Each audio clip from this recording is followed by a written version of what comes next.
What if the key to living a truly liberated life was hidden in how we deal with shame? Friedrich Nietzsche, one of the most provocative philosophers in history, believed shame is a chain that keeps us from realizing our fullest potential.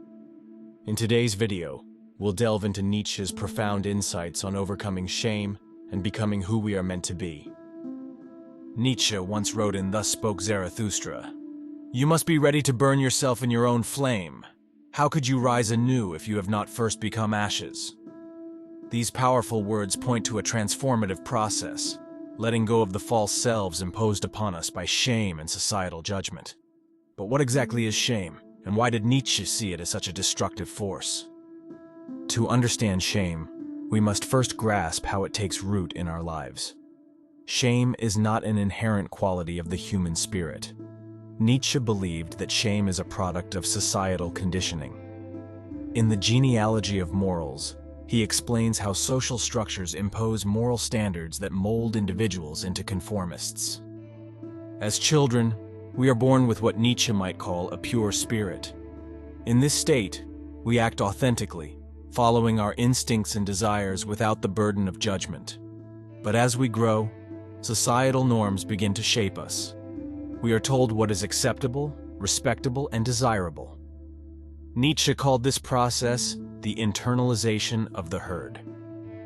The herd, a metaphor for society, enforces conformity by instilling guilt and shame in those who deviate from its norms.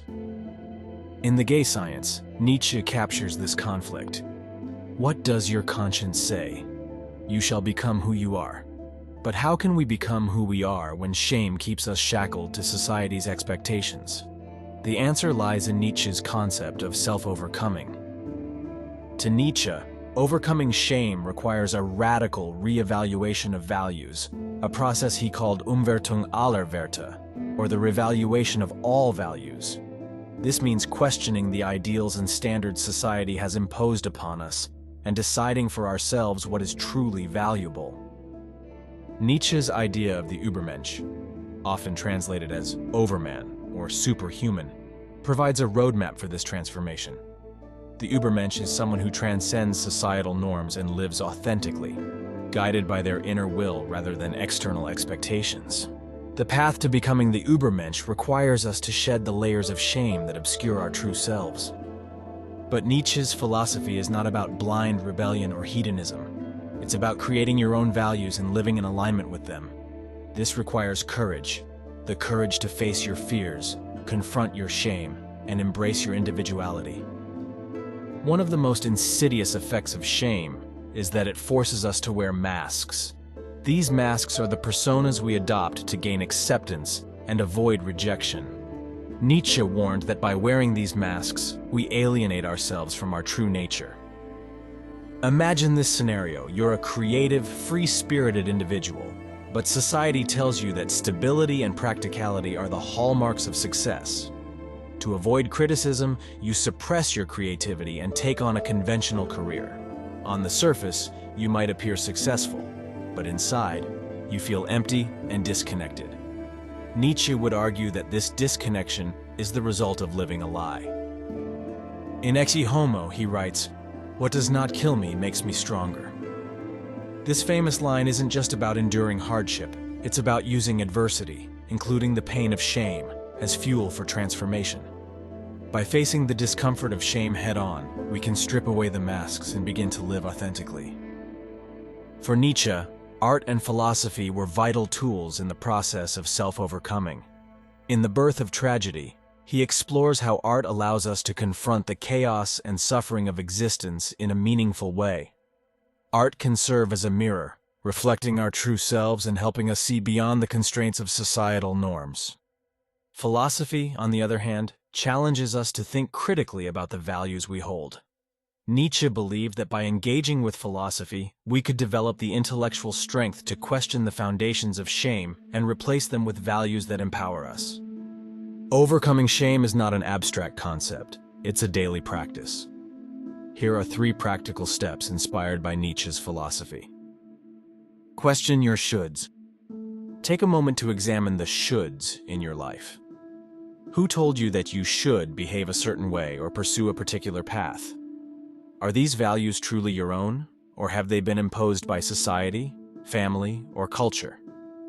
Nietzsche's call to revalue all values begins with this type of introspection. Nietzsche believed that embracing discomfort is essential for growth. Shame often thrives in secrecy, so bringing it into the light can help dissolve its power. Share your authentic self with those you trust and surround yourself with people who accept you for who you are.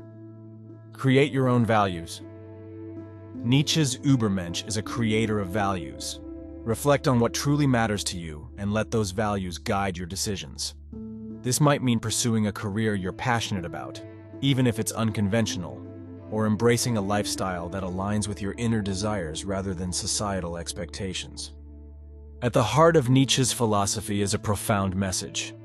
Shame is not an enemy to be feared, but a challenge to be overcome. It's a reminder that we are works in progress, constantly evolving and striving to become our truest selves. In Thus Spoke Zarathustra, he writes, "The greatest weight, what if some day or night a demon were to steal after you into your loneliest loneliness and say to you, 'This life as you now live it and have lived it, you will have to live once more and innumerable times more.'" If you found value in Nietzsche's insights and feel inspired to overcome shame and embrace your true self, take the first step today. Reflect on the values that matter most to you and commit to living authentically, no matter how challenging it may be. Share your thoughts in the comments below. What does overcoming shame mean to you? And if you enjoyed this exploration of Nietzsche's philosophy, please like this video and subscribe for more deep dives into Stoicism, existentialism, and the art of living a meaningful life. Thank you for watching, and remember, the path to freedom begins when you dare to face yourself. See you next time.